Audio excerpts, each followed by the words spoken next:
Ah, sí. Se me olvidó algo de ella como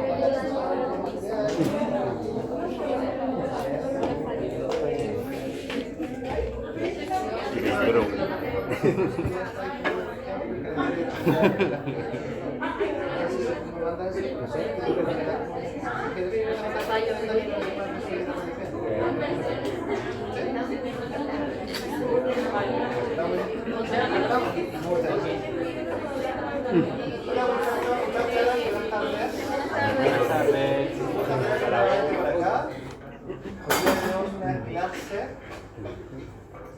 de introducción a las probabilidades. Una clase muy interesante, pero muy compleja. Y para eso nos acompaña hoy día el profesor Rodrigo Villegas, quien es miembro de la Escuela de Salud Pública, es doctor en bioestadística de la Universidad de Barcelona, con muchos años de experiencia, ¿ya? Así que es una clase para la cual van a tener muy buena clase, muy buen apoyo, una persona muy experta, pero para la cual van a tener que estar atentos y atentas, poner atención y por supuesto hacer las preguntas pertinentes cuando sea necesario, ¿ya? Así que les damos la gracias al profesor Villegas y le dejo la clase de absencia. Pero si no está por ahí. Sí. Buenas tardes. Como presentó el profesor, claro, tengo muchos años ya trabajando en el área de la estadística, en la Escuela de Salud Pública, y en estos últimos años también trabajar mucho en cuestiones relacionadas con encuestas alimentarias, factores de riesgo asociados, digamos, con enfermedad cardiovascular, por ejemplo, y su relación con lo que es la nutrición también. Entonces, mucho estudio de tipo poblacional, de tipo observacional que se hace en salud pública, han sido un poco en esta área, ¿ya? Por lo tanto, por así decirlo, como el área de epidemiología nutricional es un tema que también he trabajado bastante en colaboración con algunos colegas del departamento de nutrición y también con gente de otras unidades, departamentos de universidad. Y bueno, este tema es bastante interesante, aunque a uno no le parece muy abstracto matemáticamente, pero hoy en día estamos enfrentados siempre a todas estas cosas de las probabilidades, ¿ya? Desde que miramos el tiempo, como el otro día que llovió, salimos, no salimos con un paraguas, cosas de ese tipo, digamos, son fenómenos que van ocurriendo. Siempre hay azar, que se llama, ¿ya? Y aquellos que alguna vez han ido a cualquier casino, por ejemplo, se han enfrentado a las maquinitas, se han enfrentado a la ruleta, o sea, todo este tipo de, pero la ruleta, se han enfrentado, digamos, estos juegos donde uno trata, digamos, de apostar dinero y ver cómo le van las posibilidades de ganar algún juego, ¿ya?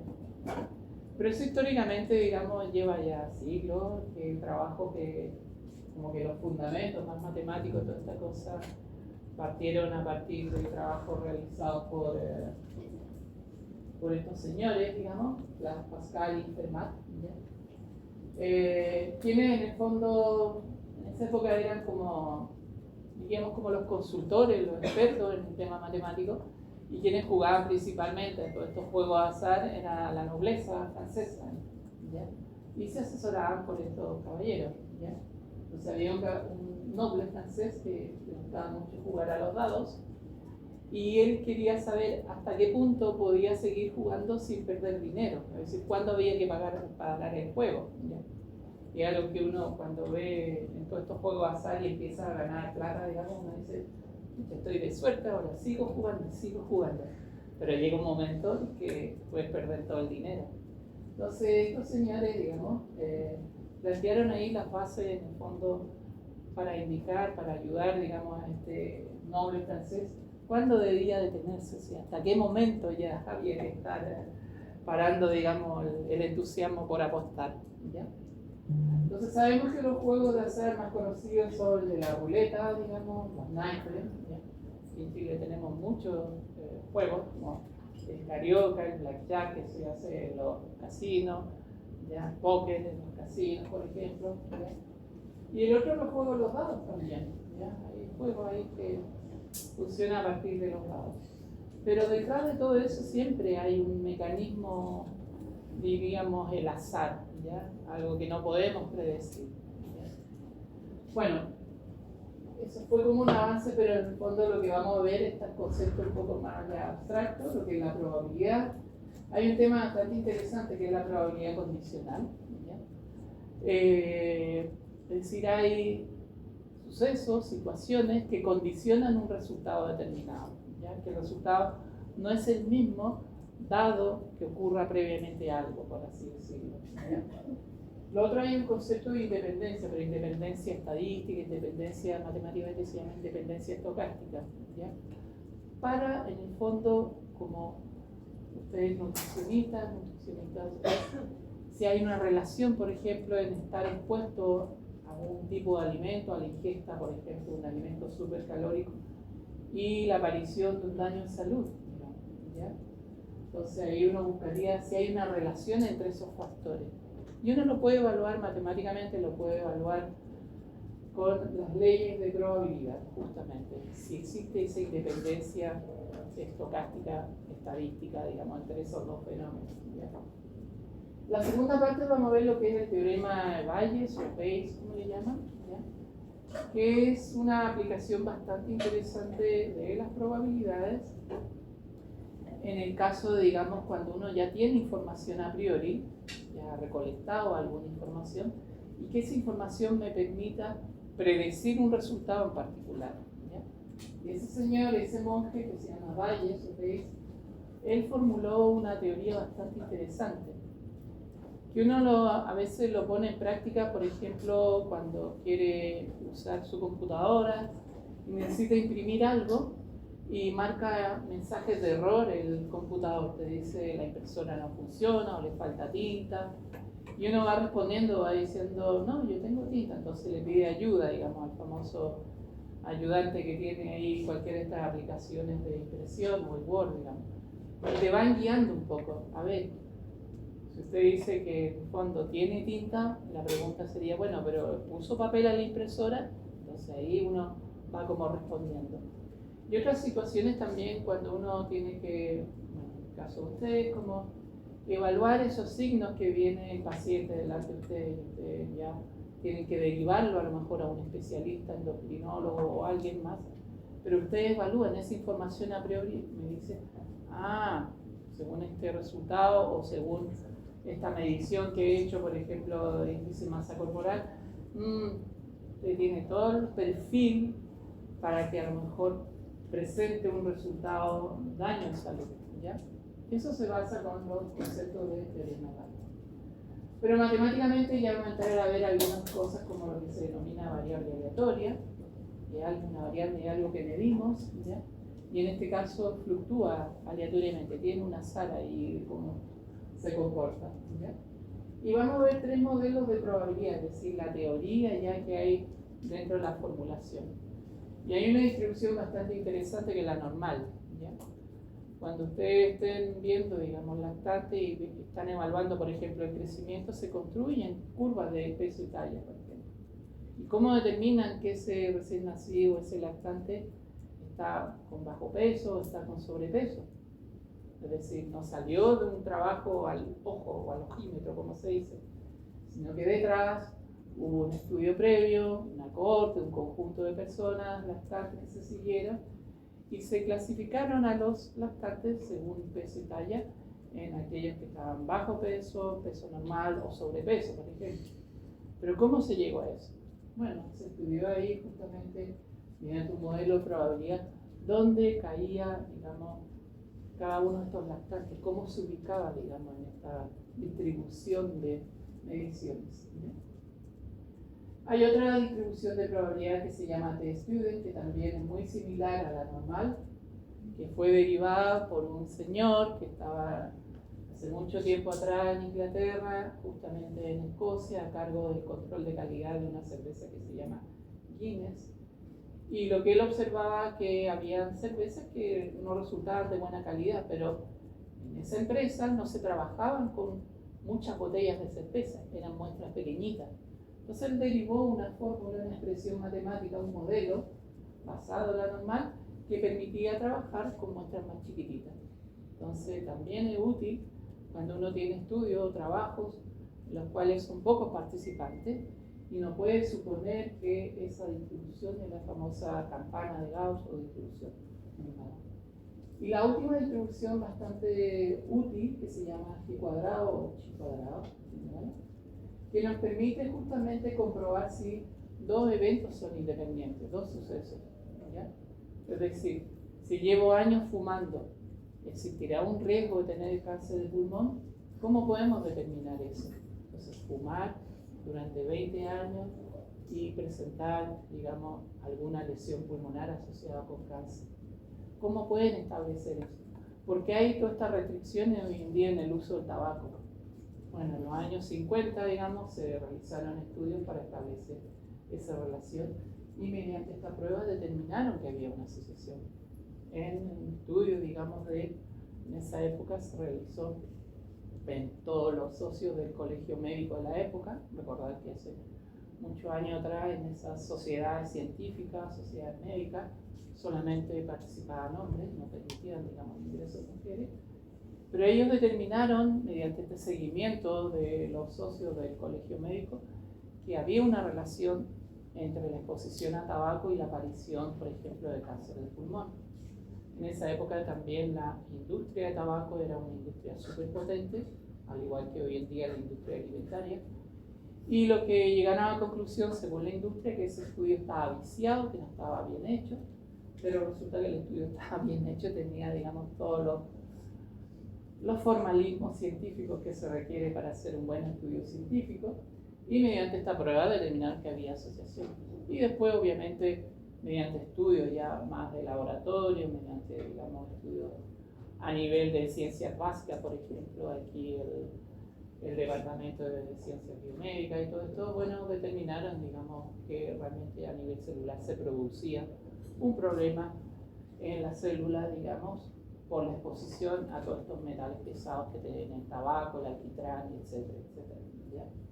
Por lo tanto, ese estudio, diríamos, de tipo epidemiológico, que se hizo en personas, en el fondo sentó las bases después para probar esa relación entre la exposición a tabaco y lo que era cáncer pulmonar, ¿ya? Pero la matemática, la estadística y estadística que había atrás eran estas distribuciones, la distribución y cuadrado. Bueno, volviendo a todos estos juegos de azar, toda como la matemática formal, la cosa ya más seria, fue dado por estos dos señores, ¿ya? Estos dos matemáticos. Fíjense que en esa época también la sobrevida, o si queremos usar el concepto de la esperanza de vida, la mayoría de las personas morían ya a los 40 años, digamos 50 años, ¿ya? Vemos aquí, por ejemplo, que este matemático, digamos, ya casi llega a vivir 40 años, ¿no? Porque en esa época no había tampoco mucha investigación científica como hoy en día, no se hacían, digamos, estudios biológicos, nada de esas cosas, digamos. También las condiciones de las viviendas, las condiciones como estaban expuestos, no existían vacunas ni nada de esas cosas, entonces claro, la gente en el fondo fallecía muy joven, ¿ya? Pero bueno, estos dos señores en el fondo fueron dando las bases matemáticas para todo lo que se conoce hoy en día probabilidad. Y eso está muy metido también cuando uno usa cualquier herramienta de inteligencia artificial, ¿ya? Cuando uno sube o pregunta algo a la inteligencia artificial, al Gemini Pro, o al ChatGPT, o cualquiera de estas, Claude, o cualquiera de estas, que todas se basan en probabilidades. ¿Y qué es lo que han hecho? Han recolectado, pero millones, digamos, de datos, ¿ya? Provenientes de todos lados del mundo, para poder en el fondo llegar a través de un modelo matemático, decir, con alta probabilidad el resultado va a ser esto, ¿ya? Por ejemplo, cuando uno tiene que responder en cualquier página web que no soy un robot, ¿qué es lo que dice? Ya, responda aquí el captcha. ¿Y qué es lo que hace uno? marca los semáforos o identifica el tipo de letra que aparece ahí, es correcto lo que está haciendo uno, alimentando a todas estas compañías tecnológicas, dando la información, obviamente cada clic que tiene, para que ellos vayan afinando su modelo detrás de inteligencia artificial. Por lo tanto, todo detrás es esta parte de probabilidad. Bueno, creo un estudio como reciente en el año 2020, ¿ya? En una cohorte de mujeres, 117.228 mujeres, una cohorte súper grande, que seguían desde los años 70 en adelante, entiendo, digamos, un estudio de seguimiento, digamos, bastante grande, de muchos años. Encontraron una relación entre el consumo de café, ¿ya? Primero, no da lo mismo consumir café hervido, café, digamos, expreso o instantáneo, ¿ya? Se dice que el café hervido, en el fondo, que uno puede tomar, por ejemplo, aquí en Recoleta, ahí en el café turco, que contiene muchos compuestos ácidos, digamos, o sea, aceites, digamos, que están asociados con un aumento de colesterol. Entonces ellos, en el fondo, lo que dijeron o encontraron en este seguimiento, que las mujeres que consumían aproximadamente 5 tazas al día tenían un 11% menos riesgo de morir en comparación que aquellas que tomaban a lo más una taza al día de café. Entonces alguien diría ella con el sombrerito ya de epidemióloga, ustedes como nutricionista, digamos, dirían, café es un factor protector, me protege de tener un evento que es la muerte, por así decirlo, ¿ya? El riesgo de morir es más bajo en aquellas mujeres que consumían en promedio 5 tazas, digamos, al día que aquellas que consumían 0 o una taza, ¿ya? Pero ¿cómo determinaron eso? Bueno, calcularon estas probabilidades, ¿ya? Compararon grupos de mujeres que eran altas consumidoras de café versus aquellas que consumían casi nada, ¿ya? Y esto te aparece publicado en diseño en una revista que se llama la European Journal of Epidemiology, y lo que aplicaron allí son estos conceptos de probabilidad, evaluaron la asociación entre consumir café y tener riesgo de mortalidad mediante alguna de estas distribuciones, como el cuadrado, por ejemplo. Son cosas que se aplican, son cosas, digamos, que están en boga en estos momentos y que permiten en el fondo ahí alertar qué es lo que pasa con el café. ¿Por qué el café podríamos decir que es un factor que lo etiquetan como factor protector frente a eventos cardiovasculares? ¿Cómo determinaron eso? Bueno, detrás está todo ese análisis en base a las probabilidades, ¿ya? Pero el concepto de probabilidad lo podemos como ver como lo que se llama el concepto frecuentista, ¿ya? Es decir, una situación, un experimento que se va repitiendo varias veces y uno observa el resultado, ¿ya? Y lo clásico, cuando uno revisa cualquier libro de bioestadística, se encuentra que el experimento clásico lanza una moneda y uno dice, bueno, ¿cuál es la probabilidad de que salga sello cara? Y uno dice, bueno, la moneda tiene una cara y un sello, por lo tanto diríamos el 50%, 0,5. Pero eso uno lo podría evaluar realmente. Si la moneda está bien hecha, uno diría, claro, es un 50%. Igual que los dados, dice, ¿cuál es la probabilidad de que me salga un 1, un 2, un 3 o el 6? Bueno, son 6 resultados posibles y uno diría un 6.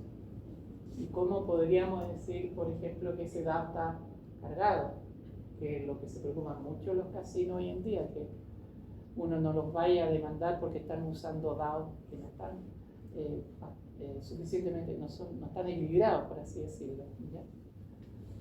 No me acuerdo si hoy en día existe eso, por ejemplo, uno cuando pasa por ahí huérfanos, paseo más, y están gente jugando con dados, digamos. Seguramente esos dados están arreglados, porque ahí nunca voy a ganar. Yo apuesto y nunca gano. Y uno podría evaluar mediante esa repetición de cuántas veces va saliendo el 1, el 2, el 3. Si no ocurren en la misma frecuencia todos esos resultados, dirían, no, estos dados están medio arreglados.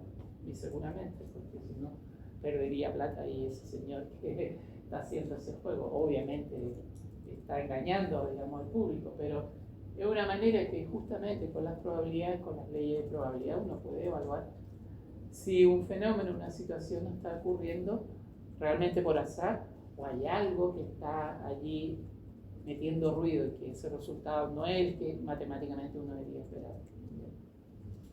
Entonces, eso es lo que se llama ese experimento frecuentista. Lanzar varias veces la moneda, el dado, etc. Pero hay otro concepto que usa o gente que no sigue esta línea tan frecuentista que se llama lo que es una línea más subjetiva, es decir, utilizar información previa y alimentar este sistema o esta fórmula para obtener alguna probabilidad. Es decir, ya hay personas que tienen, personas que siguen este camino porque saben que hay información que es necesaria ocupar, que es creíble, y por lo tanto yo lo incorporo en mi razonamiento y me permite obtener la probabilidad de que ocurra ese acontecimiento, ese evento. ¿Ya? Como les decía, digamos, la situación que uno se enfrenta cuando llega un paciente y le dice, no, usted tiene que ir al endocrinólogo, digamos, por ejemplo, o endocrinóloga. Pero ¿cómo usted podría saber que esa persona tiene que ir a un especialista, digamos? ¿Ya? Bueno, porque usted empieza ahí a preguntarle, a pedirle a lo mejor alguna prueba, algún examen, a medirlo, etc. Y se da cuenta que esa persona realmente ya es una situación que requiere un especialista que lo cuide, digamos, que lo atienda. Bueno, dentro de la definición de Laplace, históricamente partió con esto. Este señor Laplace es un matemático que está muy metido en todas estas cosas que en algún momento, cuando vieron algo en cálculo, las integrales, todas estas cosas, bueno, a este señor se le ocurrieron todas estas cosas también. Y él definió lo que es la probabilidad. Para él la probabilidad era, de todos los casos posibles, tengo que hacer este cociente y el valor que me dé de los casos favorables a partir de todos los casos posibles va a ser eso la definición de probabilidad. Sin embargo, ese problema es que tengo que conocer todos los casos posibles. Y sabemos hoy en día en salud, en medicina, en nutrición, que uno no puede disponer de todos los casos posibles, ¿ya? Que significa como enumerar todos los resultados posibles. Eso es fácil cuando uno usa cartas, usa los dados, la moneda, sabe los resultados posibles, los casos posibles. Pero en salud no. En salud lo que usamos es la parte empírica o deductiva. Esa es la definición para nosotros. Es decir, la frecuencia relativa de realizar pruebas repetidas a medida que aumenta el número de pruebas. Bueno, es como chino, tradúzcalo, por favor, que tenga lo entiendo. Bueno, quiere decir que uno tiene que realizar experimentos varias veces. Y eso es lo que pasa cuando uno hace estos estudios en salud, digamos. Uno recolecta una muestra de pacientes, de personas, y evalúa allí, por ejemplo, cuántas tienen sobrepeso. ¿Ya? Eso uno dice, bueno, en la muestra de 100 personas que he tomado, que he elegido, ¿ya?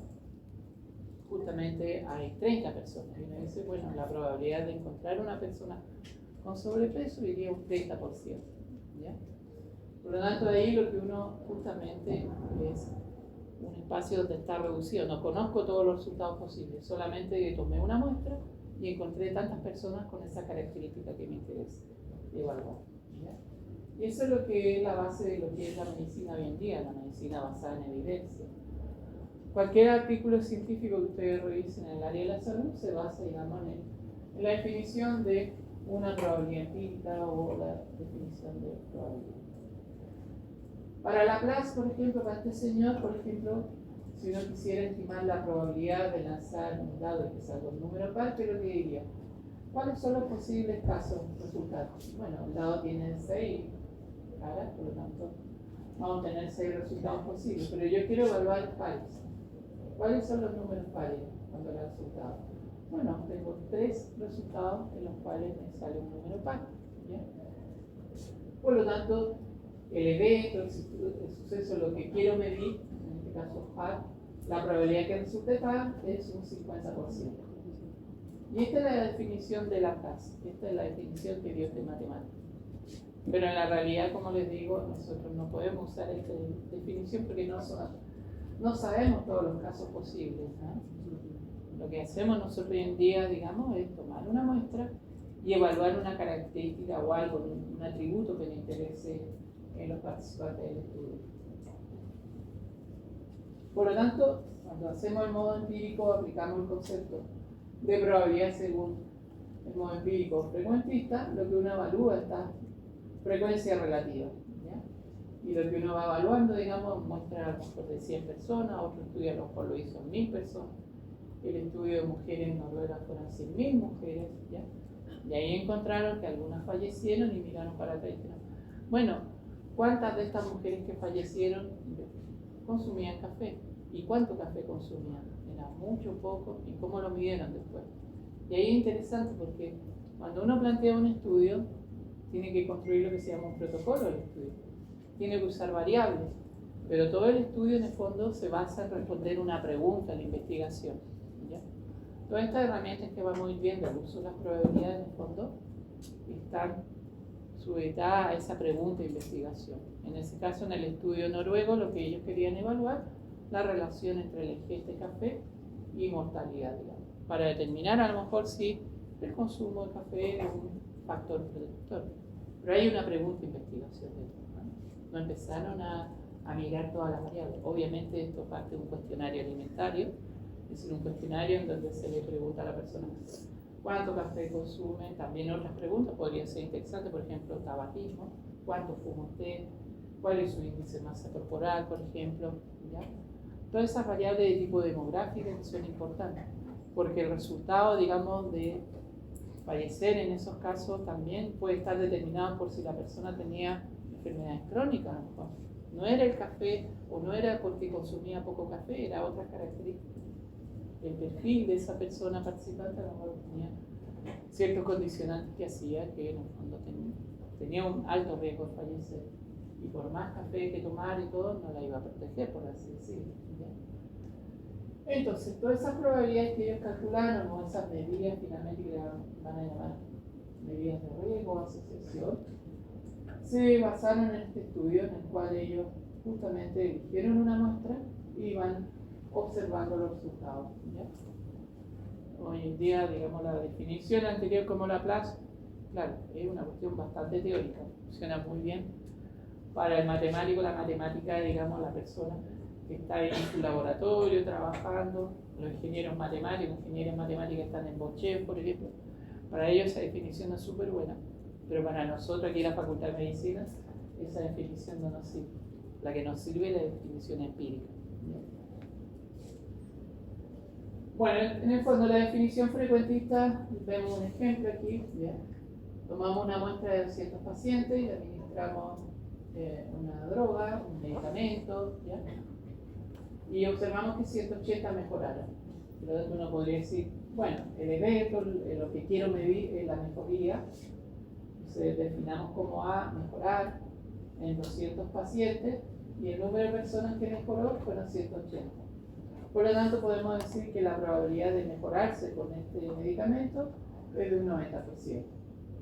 Y esa es la definición de la frecuencia relativa. De todas las personas participantes, de todos los pacientes, ¿cuántos de ellos en el fondo mejoraron? 180.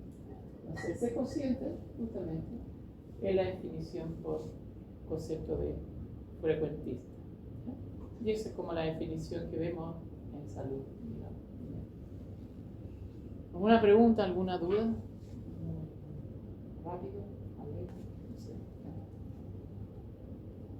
Posiblemente algunos ya habrán visto estos conceptos que hay en secundaria, en cuarto medio, se preguntan en el bloque de probabilidad.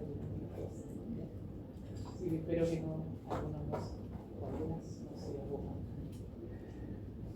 Bueno, hay un concepto después también para hablar de probabilidad que se llama un experimento aleatorio. Cuando hablamos de experimentos, no tenemos experimentar aquí con los matraces en el laboratorio, no, hay otra definición de experimento, digamos un ensayo o algo que estamos realizando. ¿Ya? Pero nosotros vamos a mirar que estos experimentos hay azar siempre, el azar.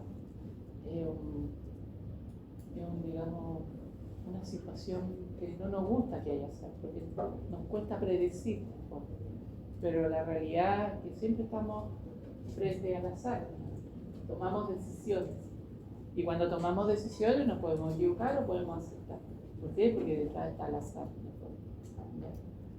Sobre todo la gente, por ejemplo, que invierte en la bolsa. Ellos siempre están jugando ahí con el azar también. Tienen mucha noción, probabilidades de que esta empresa le va a ir bien o a esta empresa le va a ir mal. Compro acciones, vendo acciones. Y eso es azar también. O sea, no hay ninguna ley matemática ahí que hayan descubierto, porque si no serían todos millonarios en la bolsa. Por lo tanto, es lo mismo. ¿Ya? Yo a veces puedo cometer acciones de riesgo y me puede eso pasar la cuenta en un resultado de salud, digamos, desfavorable. ¿Ya? Puedo seguir durante 20 años fumando y no me va a pasar nada, no voy a tener ningún cáncer de pulmón, pero hay otras personas sí. Por lo tanto, eso, digamos, cuando uno calcula estas probabilidades, no quiere decir que te vaya a ocurrir el evento. ¿Ya? Es lo mismo cuando uno juega a la lotería, juega estos juegos azar.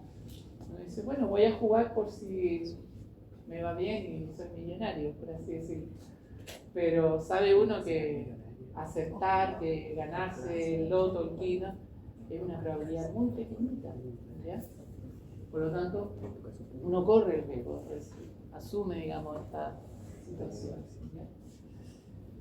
Entonces, cuando estamos justamente observando estos experimentos, hay azar detrás, ¿ya? Porque no sabemos realmente qué va a resultar. Sabemos que podemos, cuando jugamos al quino, al loto, podemos ganar como podemos perder, pero no tenemos esa probabilidad asegurada. ¿Ya? Si no, claro, el juego perdería, digamos, su interés, digamos, en ese sentido. Cuando lanzamos una moneda, por ejemplo, podemos seguir 2 veces y registramos cuántas veces salió cara. ¿Ya? Eso es azar también. ¿Ya? Puede que salga 0, 1, 2 veces, 3 veces. Y uno podría repetir el experimento 10 veces, 100 veces, ¿no? Hacer el ejercicio.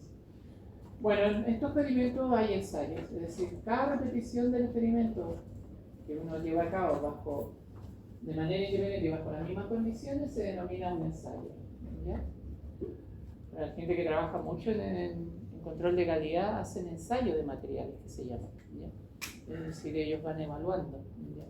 En cada momento bajo estas mismas condiciones que, por ejemplo, el producto se dañe o esta formulación, por ejemplo, un químico o una química farmacéutica, resulte en un efecto positivo. Pero son ensayos, en el fondo son repeticiones del mismo experimento. Y ahora entrando en la matemática un poquito más abstracto, vamos a hablar de conjuntos. Cuando estábamos también en cuarto medio hablábamos de teoría de conjuntos. Y hacíamos unos diagramas de conjunto, hacíamos lo que es la unión, la intersección, cosas de ese tipo. Pero nosotros en el fondo del espacio muestral son todos los resultados posibles y lo que observamos allí es un resultado particular. ¿Ya? Entonces el espacio muestral son todos esos elementos que pueden surgir de esta experimentación. ¿Ya? Y ahí típico, digamos, matemático usar esta notación de letras griegas, el omega o W chiquitito, si quieren llamarlo, ya, es un elemento de esta omega. ¿Ya? Ahí hay un resultado posible. Es decir, tenemos este conjunto con todos los resultados y vamos a observar uno de ellos solamente. Y bueno, aterrizando esto en matemáticas, que nos va a ayudar a entender la operación con los eventos, los sucesos, cuando hablemos de probabilidad condicional, ¿qué quiere decir eso? Bien. Ahí está todo lo que es los conceptos de conjunto. Bueno, cuando hablamos de suceso de evento, como dice allí, cualquier subconjunto del espacio muestral. ¿Ya?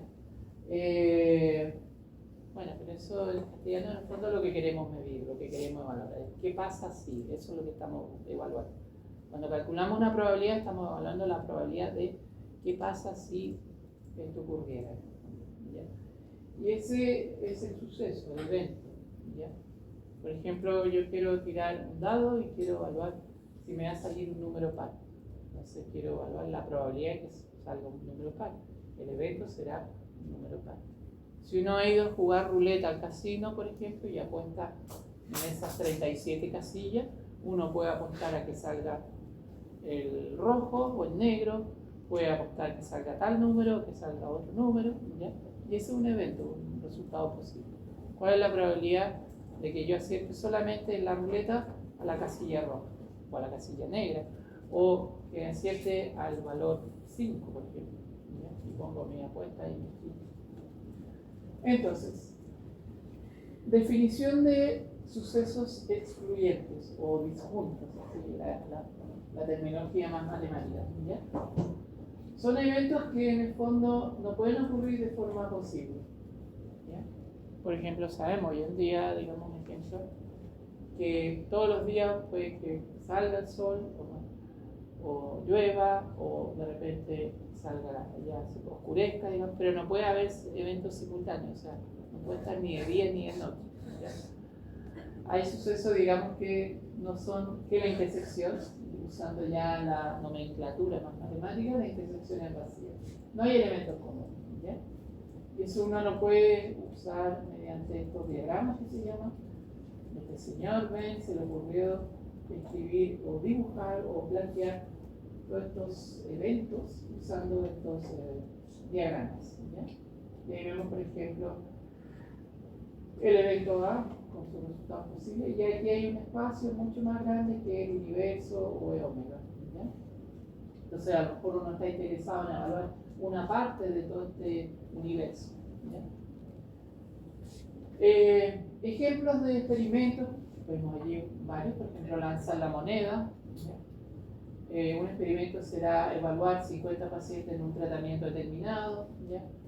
Un experimento será, por ejemplo, evaluar un test diagnóstico o, por ejemplo, la prueba esta de VIH. Por ejemplo, cuando lanzamos una moneda tenemos dos eventos posibles, ese es el omega, el espacio de los eventos. O sale cara o sale cero. Y ahí tú te planteas, por ejemplo, yo quiero evaluar que salga cara, por ejemplo. Entonces, ese es el evento o suceso de interés, que salga cara. Alguien quiere decir, no, yo quiero que evaluemos si sale sello. Bueno, planteélo de esa manera. Bueno, cuando uno está construyendo su protocolo de investigación, su estudio, tiene que tener claro esa pregunta de investigación, tiene que tener claro qué eventos va a evaluar, qué cosa va a evaluar, ¿ya? Porque si no, por ejemplo, en este estudio de someter a 50 pacientes a un tratamiento, uno podría evaluar muchas cosas, por ejemplo, que ningún paciente mejore, a otro le interesa que mejoren 10, a otro que quiere evaluar si no mejoran más de 5 pacientes. Es decir, de un experimento se pueden hacer varias preguntas. Nosotros cuando diseñemos nuestro protocolo, nuestra investigación, tenemos que tener clara esa pregunta. Pero como digo, pueden salir muchos eventos que a lo mejor no me interesa evaluar. En ese estudio, por ejemplo, de la cohorte de Noruega, a ellos les interesaba evaluar, digamos, por ejemplo, el consumo de café y el riesgo de mortalidad. Seguramente habían otros eventos que les interesaba evaluar, posiblemente. Pero en ese caso particular ellos hicieron, digamos, el análisis con la información recolectada para ver si había una relación. Entonces, por ejemplo, si yo someto a 50 pacientes a un tratamiento, el resultado posible es que no mejore ninguno, mejore uno o mejoraron todos. Pero si quiero evaluar el evento, tendría que mirar cuál es la probabilidad de que ningún paciente mejore, cuál es la probabilidad de que 10 pacientes mejoren, o cuál es la probabilidad de que no mejore más de 5 pacientes. Pero para eso tengo que hacer el estudio, ¿ya? Entonces tomo una muestra de pacientes del hospital, por ejemplo, y le administro este medicamento. Y ahí voy evaluando, después, no sé, de un mes o de 3 semanas, 2 semanas, no sé, cuántos de ellos mejoraron. ¿Ya? Por ejemplo, esta droga Ozempic para bajar de peso, ¿ya? Que partió usándose para otros fines, se encontró que también se utiliza mucho para bajar de peso, pero esos ensayos clínicos, estos estudios mucho más controlados, encontraron que era una droga que se asociaba en una baja de peso, ya una pérdida de peso. ¿Y cómo lo hicieron? A lo mejor no estudiaron 50 personas, sino muchas más, y fueron evaluando allí qué porcentaje de personas en el fondo bajaban de peso. ¿Ya? Entonces el evento hubiera sido a lo mejor bajó de peso. Entonces, ¿qué es lo que hace? Recolectaron una muestra de personas, se les midió el peso al inicio, por ejemplo hoy, y después de un mes, 3 meses, se los mide de nuevo el peso. Y vemos cuántos de ellos que recibieron esta droga Ozempic bajaron de peso. Y ahí tenemos entonces que evaluar la probabilidad de que se produzca una baja de peso. Entonces, de 100 participantes, a lo mejor solamente en 20 de ellos hubo baja de peso. Y me dice, la probabilidad de bajar de peso con esta droga o este medicamento es de un 20%. También los resultados típicos de este diagnóstico, kit diagnóstico. ¿Ya? Hoy en día los kit diagnósticos que andan en el mercado, van a ver después ustedes los conceptos que se llaman sensibilidad y especificidad. Por ejemplo, el kit diagnóstico o el de embarazo. ¿Qué puede resultar? ¿Positivo o negativo? Es un resultado positivo. ¿Pero qué queremos evaluar? Queremos evaluar que el resultado sea positivo o podemos evaluar que el resultado sea negativo. ¿Ya? Todos los kits diagnósticos que hay hoy día circulando, digamos, en Chile, cuando uno va a comprar a la farmacia, pasan por todas estas pruebas, evalúan, digamos, en cohortes mucho más grandes, lo que se llama el concepto de sensibilidad y especificidad, que son conceptos asociados con la probabilidad. Es decir, ¿cuál es la probabilidad de que la persona realmente esté libre de VIH? ¿Ya? Dado que la prueba resultó negativa. ¿Ya? O decir, ¿cuál es la probabilidad de que esté un sano realmente de los sanos, por así decirlo? ¿Ya? Y eso ya es lo que el concepto que vamos a ver después de probabilidad condicional. ¿Ya? Pero las probabilidades están ahí detrás. Bueno, dentro de los conceptos operaciones que uno hace con los conjuntos, uno dice fusionar, unir los conjuntos. Y la unión de conjuntos es tomar todos los elementos, por ejemplo, que están en A y los juntas con B. Es sumar, una sumatoria de estos dos elementos. Y se anota por la notación esta que inventó un señor Boole, que se llama A o B. A o B en este caso, o la unión que aparece esta U. Eso quiere decir. La intersección de dos conjuntos o de dos eventos es lo que tienen en común, estas zonas sombreadas. Si uno junta estos dos eventos A y B, va a encontrar, o conjunto, va a encontrar que hay elementos, puntos en común, ¿ya? Que se denomina A inter B o A intersección B, o se anota también con el conector I, ¿ya? A y B. También uno puede observar que hay situaciones donde uno puede observar el complemento, como por ejemplo, en esta prueba o kit diagnóstico, la probabilidad de que el kit me detecte, por ejemplo, VIH de un 99%. Por lo tanto, la probabilidad de que no detecte VIH un 1%. ¿Ya? Por eso, porque un evento se puede mirar por su complemento. A, ese exponente S, ¿ya? O a veces aparece una prima con un tilde ahí arriba. ¿Qué quiere decir? Que son los sucesos que no están en A. Todo lo que está fuera del conjunto A se denomina el complemento. ¿Ya? Entonces, si el evento A es, por ejemplo, que la prueba detecte embarazo, por lo tanto, el complemento sería que la prueba no detecta embarazo. ¿Ya? Eso le ponemos un numerito, lo asociamos a un valor de probabilidad. También podemos hacer operaciones mediante la resta, la diferencia de dos eventos, A menos B, es decir, al conjunto A le quitamos todo lo que hay en B, una diferencia allí, que en el fondo corresponde a todos los elementos que solamente están en A, pero no están en B. Bueno, aquí hay un ejemplo que uno puede pensar de esta manera. Queremos averiguar si hay una relación entre el peso y el hábito de fumar, ¿ya? En personas hipertensas. El espacio muestral, ya, son todos los resultados posibles de estos participantes, pacientes del estudio que son hipertensos. Entonces, ¿qué resultados posibles cuando uno elige una persona paciente? Puede que la persona no sea fumadora ni tenga sobrepeso.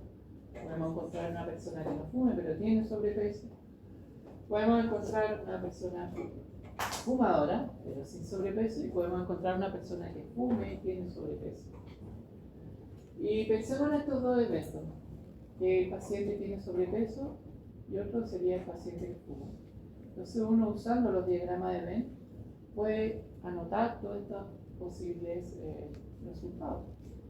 Podríamos encontrar con un paciente con sobrepeso y que fuma. ¿Cómo sería eso? Si el paciente tiene sobrepeso y más encima fuma, son los pacientes que están ahí justamente en la intersección. Y esa es la definición. Cuando yo digo el paciente tiene sobrepeso y fuma, son todos aquellos que cumplen con la condición de que es sobrepeso y la conexión, la intersección con el fumador. Si digo, por ejemplo, voy a elegir pacientes con sobrepeso o que fuman, bueno, puedo elegir todos los que tienen sobrepeso, todos los que fuman y además los que están justamente en la intersección. Y eso se anota como S unido con N. Cuando digo, por ejemplo, voy a elegir todos los pacientes sin sobrepeso, bueno, sé, ya identifiqué que hay pacientes con sobrepeso, por lo tanto elijo los que están fuera de este conjunto S. Bueno, y así se puede ir avanzando, digamos, en todas las definiciones. Bueno, algo muy importante en probabilidades que le quede claro en el fondo, porque esto es lo más importante de hoy, que siempre las probabilidades son numeritos que están entre 0 y 1. ¿Ya? Para cualquier cálculo o cosas que yo haga, nunca voy a encontrar una probabilidad más de 1 y una probabilidad negativa. ¿Ya? Es cierto que uno ve a veces probabilidades, como vimos en el ejercicio, que multiplican por 100. Pero en el fondo es una proporción, una fracción que está entre 0 y 1, que uno, para hacerlo más comprensible, le pone, digamos, el 100, el valor 100. ¿Ya? Bueno, si decimos que el omega es el espacio muestral del experimento, entonces la probabilidad de observar todo este espacio, ¿ya?, del experimento siempre va a ser 1. Lo que quiere decir que tú en el fondo evalúas todos los elementos que hay en ese experimento. Y obviamente con seguridad voy a observar uno de ellos, porque así identifico el experimento. Pero esta es la parte muy importante. Es decir, si A es un suceso o evento de este espacio súper grande del universo omega, entonces la probabilidad de observar A va a estar entre 0 y 1. Y este axioma quiere decir algo que se da por dicho, planteado, digamos, no se cuestiona. ¿Ya?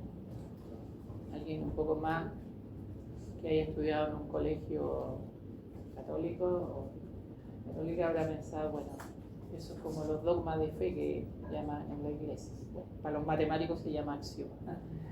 Entonces, si este A, digamos, es un evento o suceso del omega, esa probabilidad siempre va a estar entre 0 y 1. Por otro lado, si tenemos muchos eventos, ¿ya?, un conjunto finito, y que son mutuamente excluyentes, ¿qué era la definición mutuamente excluyente? Que no había unión, o sea, término en común, eran disjuntos. Viendo ahí el concepto inicial, es disjunto. No pueden ocurrir simultáneamente. Ahí podemos hacer el álgebra y decir, bueno, la probabilidad de que ocurra A, A sub 1, o A sub 2, o A sub 3, es sumar las probabilidades por separado. ¿Ya? Es una sumatoria de cosas. Por otro lado, cuando hay un suceso que es el conjunto vacío, quiere decir que nunca va a ocurrir, ¿ya?, la probabilidad de este conjunto vacío es 0. Y por definición, si la probabilidad de A, por ejemplo, era un 30%, el complemento era 1 menos ese valor. Y eso se anota así. La probabilidad de complemento siempre es 1 menos la probabilidad de A. Por ejemplo, uno puede tomar una muestra, ir aquí al banco de sangre y determinar cómo la distribución del tipo de sangre a nivel poblacional. ¿Ya? Y teóricamente, a lo mejor estudios previos dicen que el tipo A está en el 40% de los chilenos o chilenas, el B aparece en el 11%, AB aparece en 4 de 100 chilenos más o menos, y el O aparece en 45. Llega una persona a urgencia por un accidente automovilístico y tenemos que determinar el tipo de sangre. ¿Ya? Pero no le medimos todavía la sangre, solamente usando probabilidades queremos saber qué tipo de sangre podría tener esta persona. Entonces tenemos que evaluar esto. ¿Cuál es la probabilidad que sea A, B o AB? Y haciendo el ejercicio, ¿ya?, lo que nos está preguntando, a partir de la tabla de cómo la distribución de sangre, ¿ya?, ¿cuáles son? Entonces tenemos que A sub 1, que el tipo de sangre es A sub 2, el tipo de sangre B, y el A sub 3, el tipo de sangre AB. Entonces, ¿cuál es la probabilidad de que sangre sea A, B o AB? Sumamos los eventos y ahí tenemos que hay 55% posibilidad de que sea A, B o AB. Pero si queremos saber solamente la probabilidad de que esa persona tenga exclusivamente A, digamos que un 40% o 0,4. Y ahí vemos, por ejemplo, que este tipo de sangre en la B muy poco frecuente. El 4% de las personas lo tienen. Y se fijan que esa es la definición de probabilidad, no de Laplace, es la frecuentista. ¿Ya? Porque en el fondo se tiene una muestra de participantes y se evalúa allí cómo van ocurriendo esos eventos, cómo se observan. Preguntas, dudas, consultas. Bueno, ahora viene el concepto de probabilidad condicional. Porque todas las acciones que realizamos en el día y que tomamos una decisión, siempre hay una condición detrás. ¿Ya? Vamos a ver qué significa esto. Suponga que usted, digamos, quiere valorar, ¿ya? Realiza un estudio con 1000 personas, ¿ya? De las cuales 200 son diabéticos y 800 son no diabéticos. Fíjense que pueden ser desbalanceados, ¿ya? No significa que tengamos que tener la misma cantidad de personas diabéticas y no diabéticas. Pueden ser desbalanceados. Y en estas personas yo observo lo que es glucosa en la orina, ¿ya? Nos llega con la prueba, con el test, los medimos y encontramos que hay 68 personas que tienen glucosa en la orina y 932 que no tienen. Y este es un estudio realizado, por ejemplo, en el hospital clínico. 1000 personas eligieron. Al azar se les pidió. Y el concepto pues, que ustedes van a evaluar, que lo van a entender dentro del bloque EPIC, lo que se llama la prevalencia de la enfermedad. La prevalencia de tener glucosa en la orina. Siempre estos resultados son estimados también. ¿Ya? ¿Por qué? Porque se basan mediante estudios en participantes, muestras. Y sabemos que si uno hace un censo, le va a preguntar a todo el mundo, va a medir a todo el mundo. Pero eso no se puede hacer porque uno no tiene ni tiempo, ni logística, ni tanta plata para hacer el estudio tan grande. ¿Ya? Entonces uno trabaja una muestra, lo que hace es una estimación. Entonces aquí lo que queremos determinar cuál es la probabilidad de tener glucosuria, dado que es diabético. ¿Por qué? Porque si llega una persona diabética a mi consulta, yo ya sé, según este estudio, que puede tener una alta probabilidad o chance o posibilidad de que tenga glucosuria. Pero a lo mejor la persona no tiene. Pero según este estudio, existe un riesgo de tener glucosa en sangre. ¿Ya? Entonces, ¿cómo lo resolveríamos? Y ahí tenemos que recurrir a las probabilidades condicionales. La notación de probabilidad condicional, ¿qué quiere decir? Que tengo que tomar en cuenta dos eventos, dos situaciones. Y aquí los dos eventos que me interesan es la glucosuria y el diabetes. Estos dos eventos. ¿Ya? Como es una probabilidad condicional, porque eso es lo que quiero evaluar, ¿cuál es la probabilidad de presentar glucosuria? Y aquí está la condición. La glucosuria lo quiero evaluar solamente en los diabéticos. No me interesan los no diabéticos. ¿Ya? Porque lo planteé así, digamos. ¿Ya? Entonces, si uno mira la anotación ya un poco más formal, hay una barrita vertical. Eso no quiere decir que es una división, sino una condicionalidad. Es decir, en castellano diría, ¿cuál es la probabilidad de encontrar una persona con glucosuria dado que tiene diabetes? Condicionado que es diabetes. Y por definición de la probabilidad condicional es total de casos que tienen glucosuria dividido por el total de diabetes. Es un cociente. Si uno hace el ejercicio, ¿qué es lo que dice esta cosa que está arriba, digamos, glucosuria y diabetes? Significa personas que tienen glucosuria y diabetes. Mirando los conjuntos, ¿qué es lo que era? El conector I. A inter B.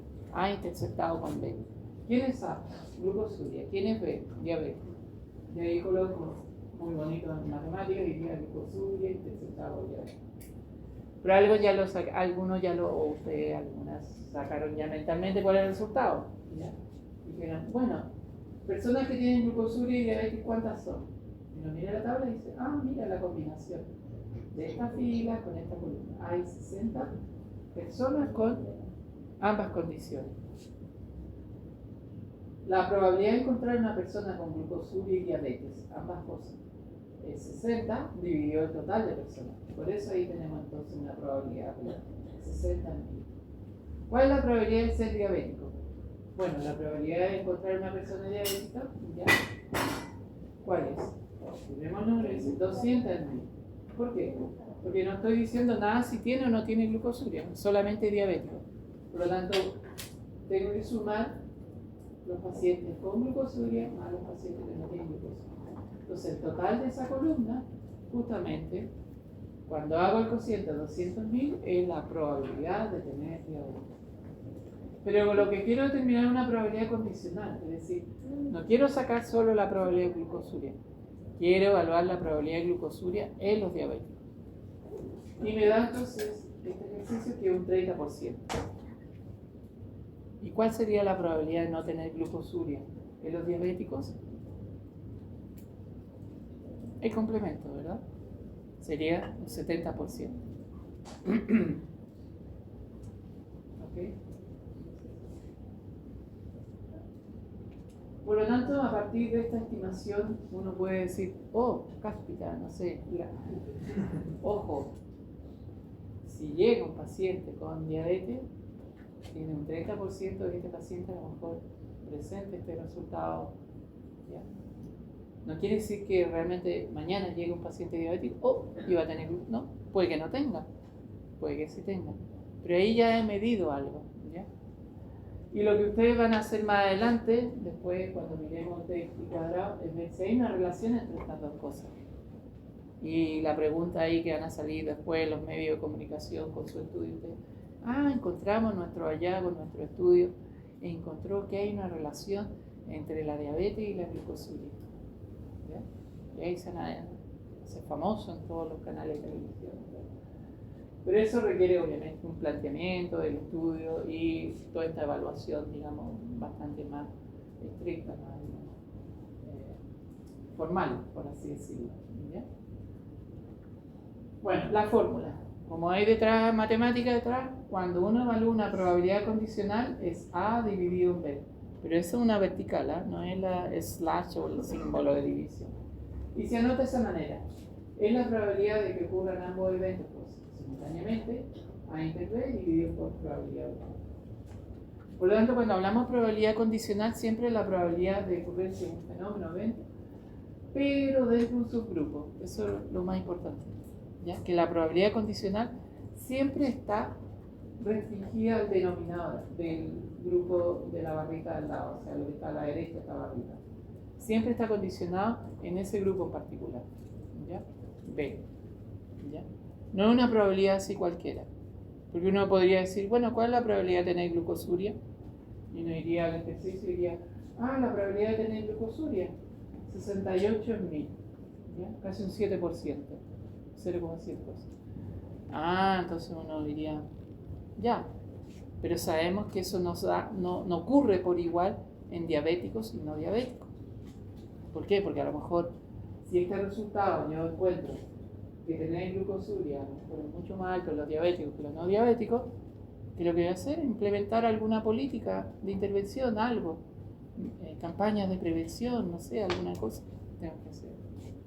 Esto da luces, digamos, para después el tomador de decisiones, la persona que está ahí en el Ministerio de Salud, en todas estas políticas de salud, haga algo, digamos. Entonces eso es lo interesante, que esta evidencia ya está diciéndote algo. Ya significa que a lo mejor usted debe implementar algo, debe hacer alguna acción, digamos, a nivel de población. ¿Ya?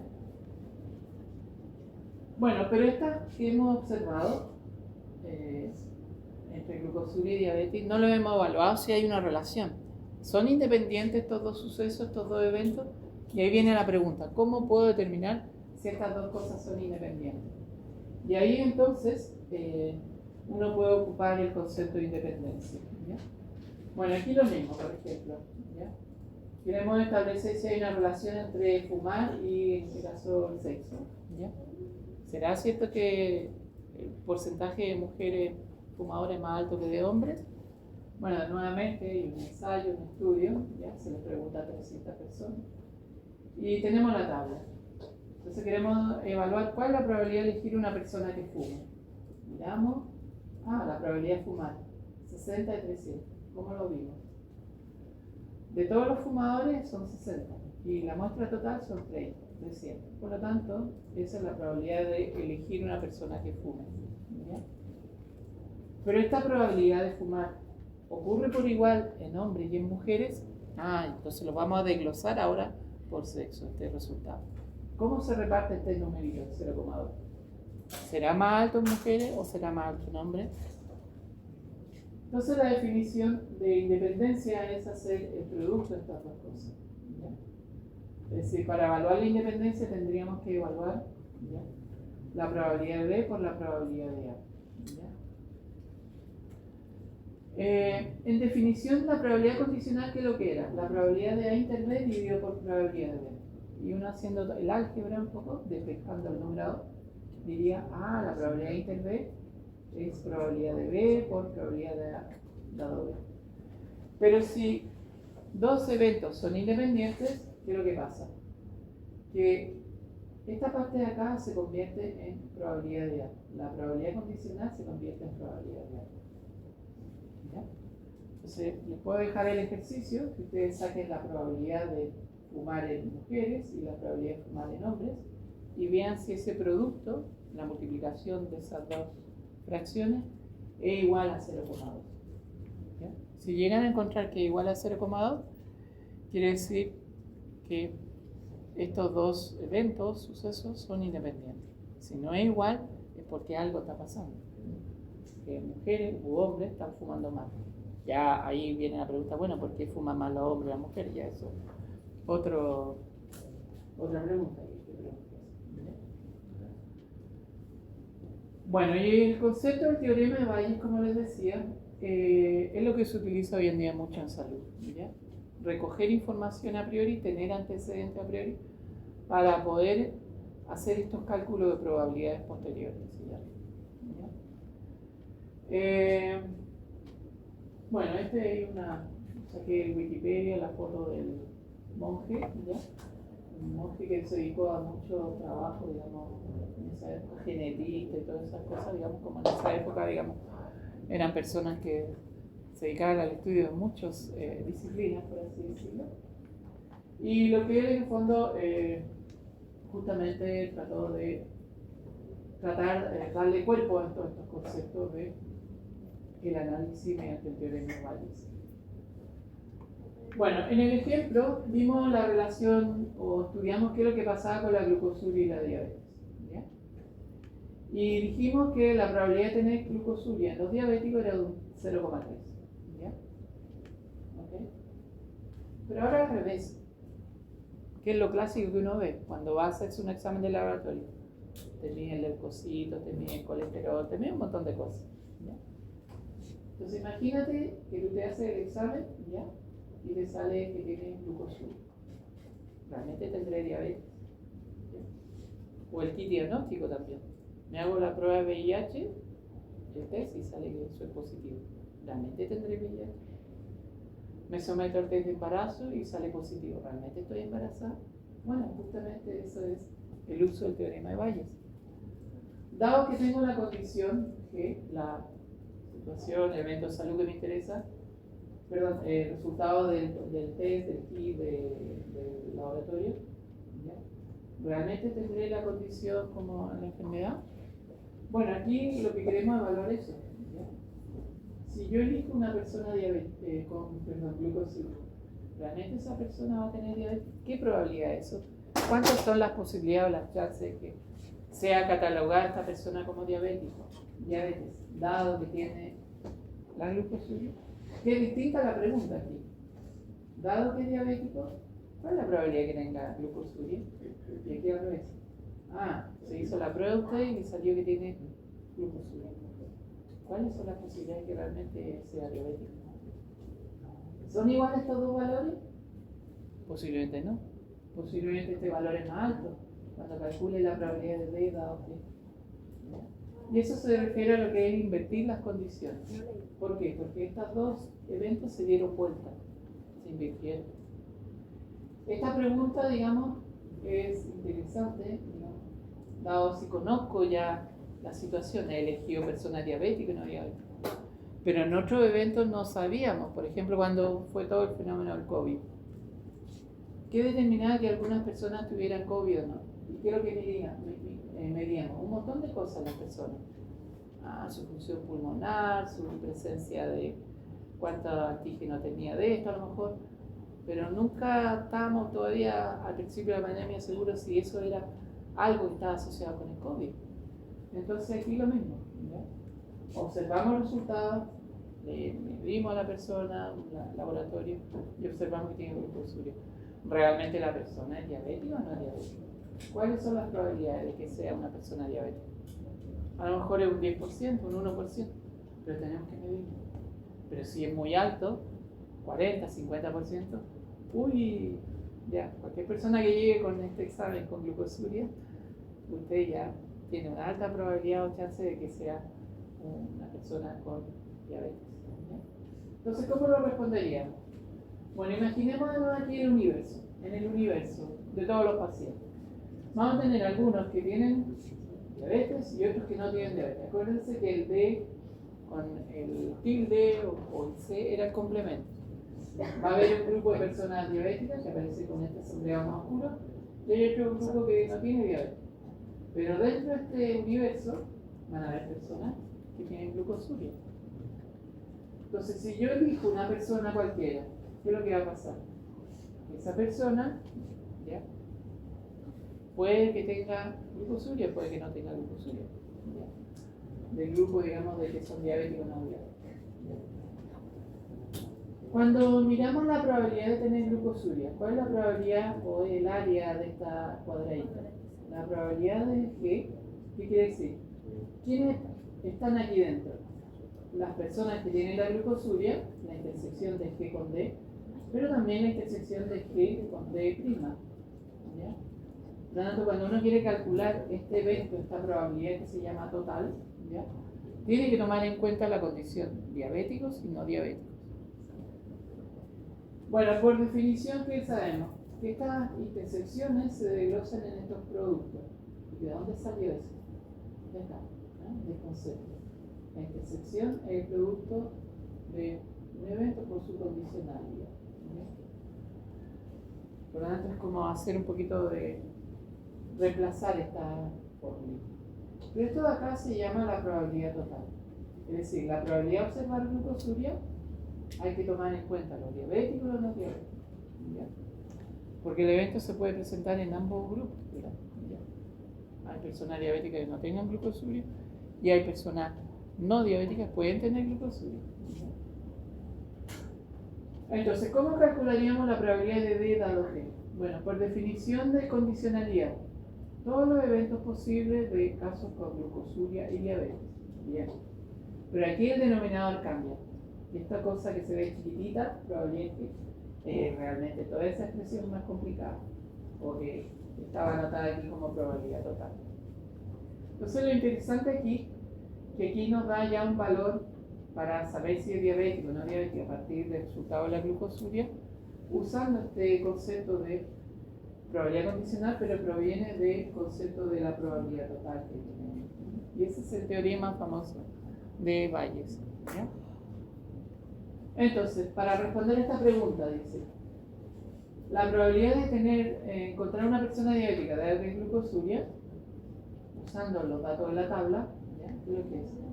Ser diabético y tener glucosuria es 0,2 por 0,3. ¿Ya? ¿De dónde viene eso? Mirando aquí los numeritos de esta tabla. ¿Ya? Bueno, voy a volver un poco más para atrás. Ahí. ¿Ya? Si uno va reemplazando estas fracciones que vamos a ir calculando, 60, 1000, etcétera, etcétera, etcétera, bueno, ahí ya tienen algunos numeritos, les va a dar que en este caso, si el resultado fue, observamos en el test o en la prueba que tiene glucosuria, la probabilidad de ser diabético es súper alta, un 88%. O sea, si yo veo el resultado ahí que me entrega el laboratorio y me dice que tiene glucosuria, vaya usted a tratarse por su diabetes, porque es muy seguro. Una probabilidad extremadamente alta, 0,88. ¿Ya? Hay un 88% de posibilidades que usted en el fondo tenga diabetes. ¿Ya? Por lo tanto, usando este concepto del teorema de Bayes, uno puede, ¿cómo se dice?, mejorar este valor de probabilidad de diabetes. Es decir, incorporamos información a priori, la glucosuria. Y esa información nos ayudó a mejorar la predicción de tener la condición de diabetes. ¿Duda? ¿Pregunta? Entonces, para entrar, digamos, en terreno, primero hay que entender qué es lo que es una probabilidad. Sabemos que la probabilidad es un numerito de 0 y 1 que denota, en el fondo, la posibilidad de que se presente ese evento, de que ocurra algo. O sea, algo puede ocurrir con una probabilidad de un 100%, que es un suceso seguro, como puede ocurrir como 0, que nunca va a pasar, ¿ya? Entonces, hay fenómenos que conocemos que nunca pasarán, probabilidad 0. Bueno, la probabilidad condicional, que es muy importante, que hay eventos, situaciones que no se dan por sí solas. Participa un segundo evento, una condicionalidad. ¿Ya? En este caso vimos, por ejemplo, el tener glucosuria, si es diabético, o diagnosticar como diabético, dado que tiene glucosuria. ¿Ya? Y ahí intervino esa inversión de probabilidad que dijimos, teorema de Bayes. Entonces, definición de probabilidad, probabilidad condicional y el concepto del teorema de Bayes, invertir esa condición. ¿Ya? Y ahora entramos un poco más al ejercicio de lo que son las variables que uno mide en cualquier estudio. Sabemos que hay variables cuantitativas y cualitativas. Entonces, dentro de las variables cuantitativas, hay muchas de ellas en la naturaleza, en la realidad, que podrían tener un comportamiento o su distribución como una campana de Gauss, como una forma de una campana, bien bonita, ¿ya? Y eso es bastante, digamos, común en algunas situaciones, en algunos estudios. Bueno, cuando hablamos de variable aleatoria, ¿qué quiere decir? Volviendo un poquito a las matemáticas. Es una función que para cada resultado posible le pone un numerito. Es decir, yo tomo esa función y evalúo. ¿Cuál es la probabilidad, por ejemplo, cuando lance una moneda 2 veces? Salga cara a cara, cara a sello, y ahí voy anotando las posibilidades. ¿Ya? Entonces eso se entiende, porque el resultado no es predecible, por eso es la variable aleatoria. ¿Ya? Si yo hago la prueba de esta glucosuria, voy a tener algunas personas que resulten positivas y otras negativas. ¿No? Me va a dar un resultado, digamos, que todos sean personas con glucosuria o todos sin glucosuria. Es aleatorio, ¿eh? Un fenómeno ahí donde está el azar. Y justamente estos matemáticos que lo que hicieron, bueno, hay variables que las podemos asociar a una fórmula matemática, a una ley de probabilidad. La más conocida es la distribución normal.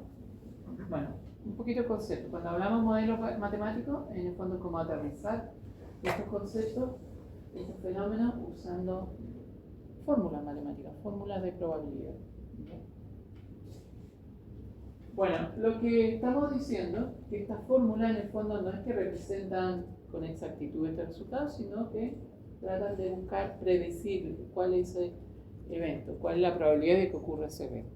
¿Ya? Y ahí tenemos, por ejemplo, si miramos la edad, medimos la edad, por ejemplo, en 10.000 personas, la típica forma de la distribución de una campana. Esta es una campanita. Y ahí uno puede clasificar a las personas. Hay algunas que son muy jóvenes, hay otras personas que tienen edad avanzada, 60 o más. Pero la mayoría está dentro de un rango, dentro de ciertas bandas, digamos, entre 30 y 50 está la mayoría. ¿Por qué? Porque ahí se concentra la mayor cantidad de bandas. Pero no todo esto en la realidad surge así. Si uno le mide, por ejemplo, cuánto ganan las familias de Chile, la representación del salario del ingreso familiar no es este. Uno va a encontrar que la mayoría de la gente gana muy poco. Los valores del ingreso familiar están más concentrados hacia la izquierda. Y van a haber pocas familias que ganen mucho. Es como la típica pregunta de ¿cuál es el salario promedio del trabajador de una minería en el norte de Codelco? Y uno calcula ahí, saca un promedio y dice, súper alto. Pero acuérdense que el promedio se ve afectado por valores altos. Entonces va a aparecer que el salario promedio de los trabajadores de la minería, digamos, en Codelco a lo mejor, 3 millones. ¿Y por qué? Porque están los salarios de los grandes ejecutivos. Pero sabemos que hay muchas personas que no están ganando eso, que ganan el sueldo mínimo. Por lo tanto, el promedio no es referente. Entonces, si uno hace una distribución del salario, no va a ser esa campana bonita. Bueno, un modelo de probabilidad, ¿qué es lo que significa? Que a la variable le asocia, observa un valor en particular y le asocia una probabilidad, un numerito que está entre 0 y 100. ¿Ya? Cuando uno tiene modelo de probabilidad, lo clásico es calcular un promedio o la varianza. Igual que todo el conjunto de datos numéricos que uno tiene. Cuando tengo las notas de todo el semestre, ¿qué es lo que hago? Saco un promedio. Y ahí sé cuál fue el resultado, digamos, más representativo de mis notas, ¿no?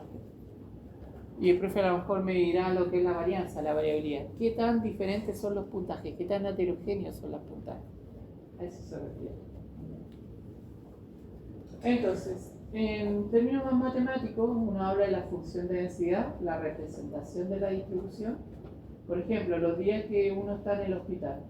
Hay personas que la mayoría está hasta 20 días, hay personas que tienen 80 días. Y esto no es una forma, una campana. Y eso es lo otro, lo que define después. ¿Cuándo debo usar promedio? ¿Cuándo uso la mediana? Aquí no me sirve el promedio, porque el promedio va a estar cargado a una estadía alta. Valores altos hacen que el promedio se aproxime más, o sea, sienta ese ruido, digamos, de mediciones altas. Se afecta por mediciones altas. Pero alguien podría tener esta distribución, la variable se distribuye así. ¿Cuántos días pasé en el hospital? ¿Bien? Bueno, vemos los modelos más conocidos. Es decir, todas estas figuritas, ¿ya? Detrás hay una ley matemática, una fórmula matemática. Por ejemplo, esta normal se puede escribir matemáticamente como aparece ahí. Y van a haber distribuciones que están muy puntiagudas y otras muy achatadas. ¿Qué determina que la distribución, la curva sea muy puntiaguda o más achatada? Es la varianza, esa medida, ¿no? El sigma.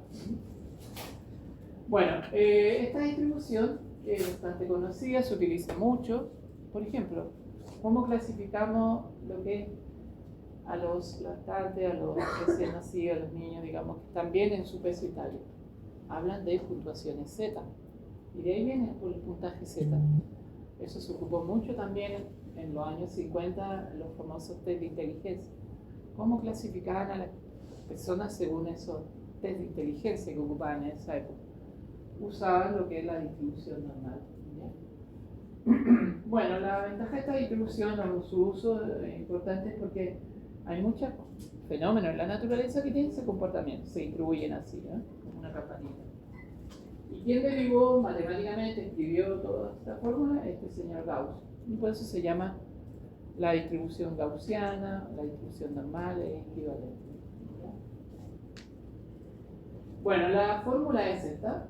Esta curva tiene esta forma: 1 dividido por sigma raíz de 2pi, e elevado a menos 1 medio, x menos mu dividido por sigma al cuadrado.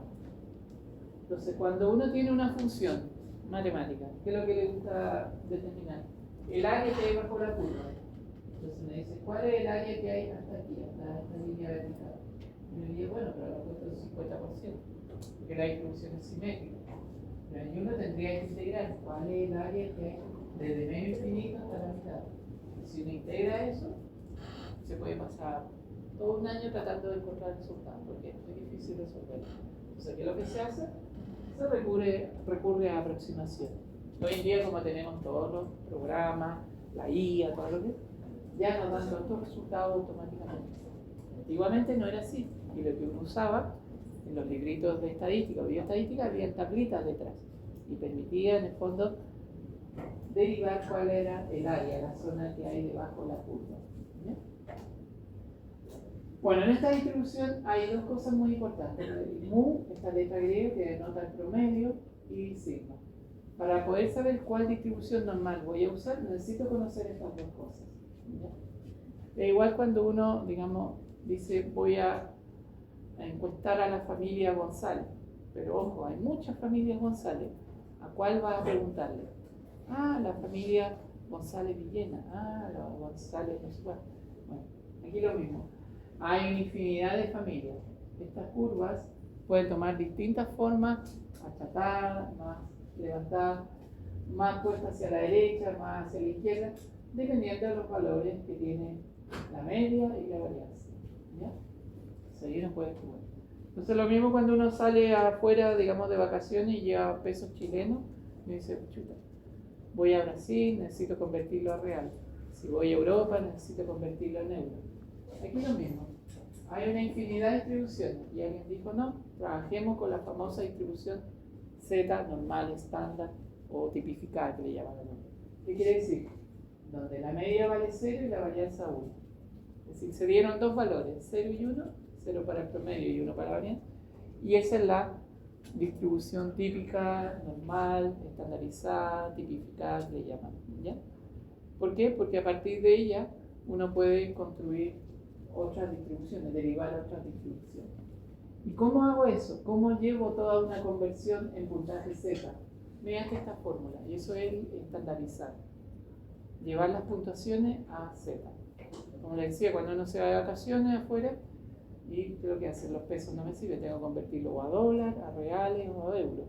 Y aquí lo mismo. ¿Cómo convierto eso?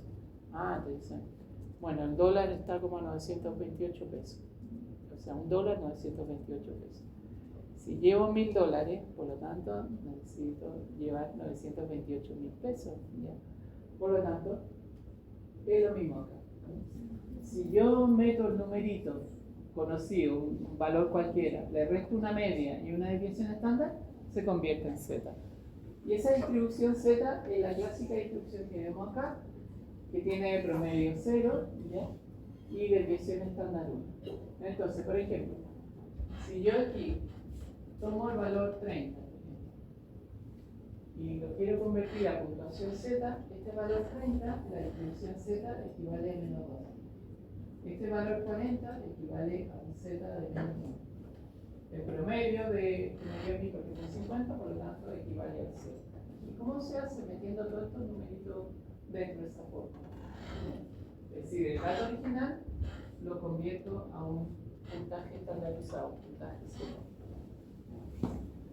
Y en general, ya esta distribución está bien trabajada y derivada, y ¿qué es lo que dice? Si uno quiere saber dónde está la mayoría de las personas, por ejemplo, el 95% de las mediciones hoy día, está a 2 desviaciones estándar por la izquierda y a 2 desviaciones estándar por la derecha.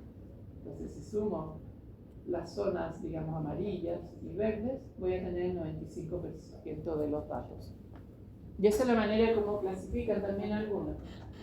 Si está a menos 2 por debajo, diríamos que tiene bajo peso. Si está en 2 sigma para arriba, sobrepeso. Suponiendo que esta es la variable que mide con el peso. Esas son como maneras que definen a veces los puntos de corte. Dicen, 2 desviaciones estándar por abajo, 2 desviaciones estándar por arriba, estarán aquí a generar sobrepeso o bajo peso. Pero eso va a depender un poco de los estudios previos que se hacen. No siempre son 2 desviaciones estándar, pueden ser una desviación estándar por arriba, menos una por abajo, variable. Bueno, lo que comentaba.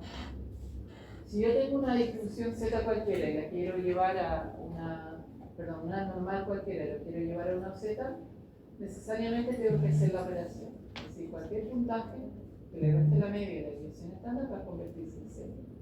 Y si quiero saber el área que hay aquí debajo, voy a tener que integrar la distribución. Porque cuando uno integra una función cualquiera matemática, sabe el área. Por ejemplo, si quiero saber cuál es el área que hay hasta más 1.96, debería integrar la curva del medio infinito hasta el 1.96, hacer la integral. Como digo, eso no es fácil de desarrollar y por lo tanto se crearon estas tablas. Y estas tablas lo que nos muestra son los valores en la primera columna por los decimales, que son los valores que están en el eje horizontal. Entonces el 1,96 y la 1,9 y la columna 0,06 nos da el área acumulada, 0.975. Uno puede terminar usando esta función del Excel, ¿ya? Se llama así. Bueno, también todos los asistentes que ustedes tienen del teléfono, evidentemente con la guía, pueden pedir, digamos, cuál es la probabilidad de no ser así.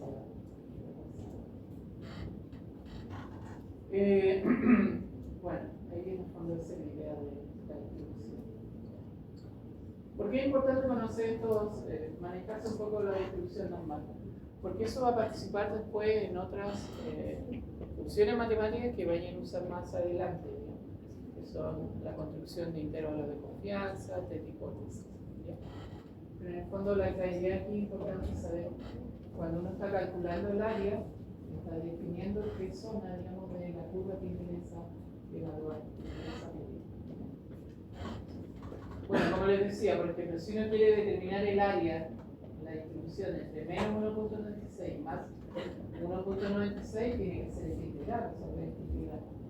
Y esto no es fácil de resolver, pero uno puede, ya mirando la tabla, saber que ahí está el 95% de la información de los casos. Por lo tanto, si aquí está el 95%, lo que queda afuera es un 5%. Y como esta distribución es simétrica, si lo que hay bajo el 0 y sobre el 0 igual, diríamos entonces que aquí está un 0.025 y aquí está el otro 0.025. Y si uno suma todas estas partes, me da el 100%. Bueno, hay algunos ejemplos que uno puede jugar con estas distribuciones y poner los valores en vez de usar los valores de la tabla. Bueno, ¿qué pasó? Que esta distribución muy bonita para datos, una gran cantidad de datos, pero como les mencioné al principio, este señor Student, que es un seudónimo, en su fábrica de cerveza, digamos, haciendo control de calidad, ellos no trabajaban con tanta cerveza en esa época, o sea, fabricaban tanta cerveza. Por lo tanto, derivó una distribución que se parece a la Z, pero es más bajita, más chiquita, más planita. ¿Y por qué la, diríamos, como la hermana chica, la normal, ¿no? La distribución T es para muestras más pequeñas, para N más pequeñas, a una cantidad de participantes más chicos. Y van a ver después también, cuando vean en inferencia, que hay mucha información que necesitan para hacer pruebas de hipótesis o intervalos que requiere conocer la variabilidad poblacional, y a veces eso no se dispone. En cambio, la distribución de estudios es bastante adecuada para trabajar en esos casos. La fórmula es súper compleja, por lo tanto, nadie resuelve esto. Bueno, con matemáticas, las matemáticas se dedican a resolver estas cosas, pero uno lo que hace es usar de nuevo estas tablitas. Estas tablas aquí lo mismo. Aquí lo mismo interviene interesante, son grados de libertad. Aquí nos interesa la media o la varianza de la distribución. En el fondo lo que interesa es el N, cuántos participantes hay en el estudio. Y los grados de libertad se refieren al N, cuántas personas hay en el estudio. Y ahí uno puede entonces definir para distintas cantidades de personas el grado de libertad. Y lo que tenemos acá justamente son estas probabilidades. Por ejemplo, ¿dónde está el 10% de la distribución? Y uno tiene que decir, mira, por ejemplo, con 3 grados de libertad, el 10% del lado izquierdo, por ejemplo, perdón, en la parte superior, el 10% superior, porque es 0,10, correspondería al valor de 1,6. El valor de 1,6, la probabilidad de que sea mayor o igual a 1,6 en 3 grados de libertad corresponde a 0,10, es el valor. Pero bueno, ahí hay expresiones que uno puede usar, ya sea, como les digo, en esta aplicación o en el mismo Excel también la fórmula para trabajar. Bueno, aquí es como aplicación un poco para hacerse la pregunta al revés. ¿Cuál es la probabilidad, por ejemplo, de que esta variable t sea mayor o igual a 6,3? Y ver que la probabilidad es 5%. Bueno, eso lo pueden revisar con esta aplicación en línea. Si es que no quieren consultar todavía el libro. Y finalmente esta distribución, como les decía, es la que se utiliza para determinar asociaciones entre variables cualitativas. Hay una relación entre la glucosuria y la diabetes. Si uno trabaja con esta tabla de 2×2, donde teníamos personas con glucosuria, sin glucosuria, y personas que eran diabéticas y no diabéticas, usando esta distribución uno puede evaluar la asociación de esas dos variables. ¿Ya? Esta distribución matemáticamente, digamos, tiene una expresión bastante compleja, pero existen tablas también para resolverla.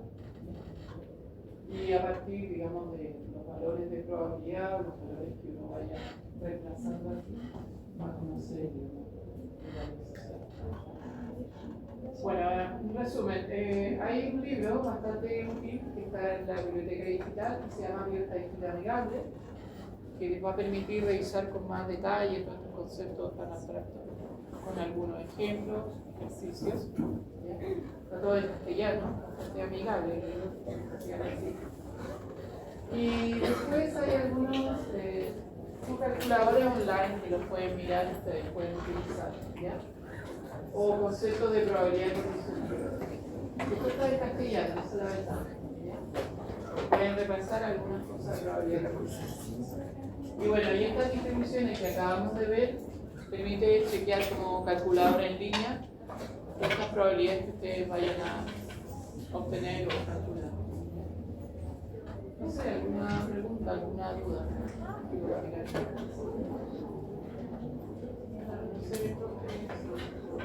Me gusta más la normal que Student.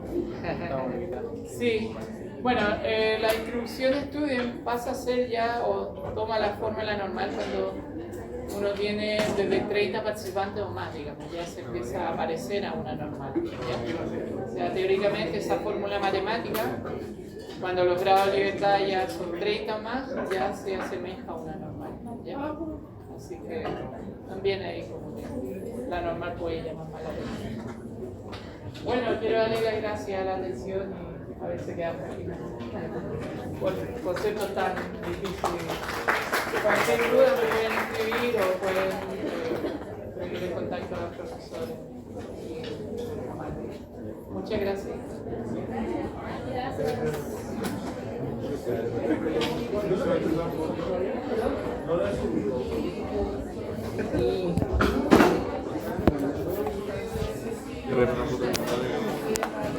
Reparto de fonófono. Quiero más de eso.